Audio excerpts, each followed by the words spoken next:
আসসালামু আলাইকুম এভরিওয়ান, আমার চ্যানেল কুকিং স্টুডিওর এই এপিসোডে স্বাগতম সবাইকে।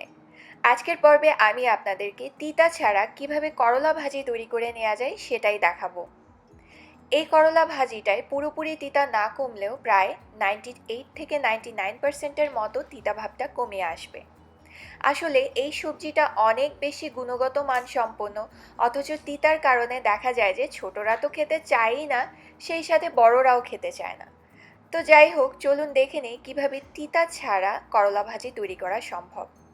এর জন্য আমি করলাগুলোকে আগে ভালোভাবে ধুয়ে তারপরে টুকরা করে নিয়েছি, আর ভেতরে যে বীজ আর সাদা অংশটা ছিল সেটাকে ফেলে দিয়েছি। কখনোই কোনো সবজি কেটে তারপরে ধুবেন না, আগে ধুবেন তারপরে কাটবেন। এবার এই করলাটাকে যত পাতলা করে কেটে নেওয়া সম্ভব কেটে নিতে হবে। আপনারা চাইলে ছুরি দিয়ে কাটতে পারেন, চাইলে বটি দিয়ে কাটতে পারেন, আপনাদের যেটা সুবিধা। যত পাতলা কাটবেন করলাটা কুক হতে ততই অল্প সময় লাগবে আর কালারটা সবুজ থাকবে।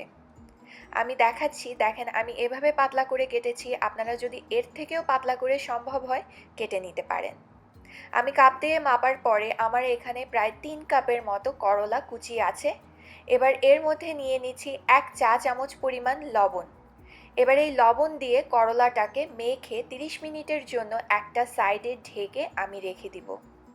এতে করে করলার যে তিতা ভাবটা আছে সেটা অনেকাংশেই কমে আসবে। যখন 30 মিনিট হয়ে যাবে দেখবেন যে করলার ভেতরে একটা পানি পানি ভাব চলে আসবে, এটা হবে শুধুমাত্র লবণ দিয়ে ভেজানোর কারণে। এবার একটু একটু করে করলা নিয়ে নিংড়ে যে এক্সট্রা পানি পানি ভাব এসেছে সেটাকে সরিয়ে ফেলতে হবে। এই পর্যায়ে কিন্তু করলাটাকে আর ধুতে হবে না, জাস্ট হাত দিয়ে যতটুকু সম্ভব চিপে এক্সট্রা পানিটা ফেলে দিতে হবে। এতে করে লবণের ভাবটাও কমে আসবে, তিতার ভাবটাও কমে আসবে। এক্সট্রা পানিটা ফেলে দিব। এবার ভাজি তৈরির জন্য আমি একটা ফ্রাইং প্যানে 3 টেবিল চামচ পরিমাণ সয়াবিন তেল নিয়ে নিচ্ছি। এই ভাজিতে আসলে তেলের পরিমাণ খুব বেশি দরকার হয় না।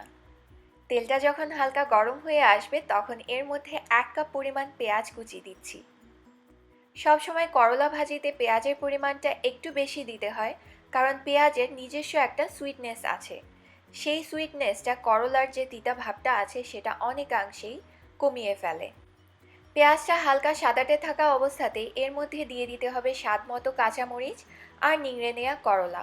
আমি কোনো এক্সট্রা হলুদ দিব না, আপনারা চাইলে 1 চিমটি হলুদ ব্যবহার করতে পারেন।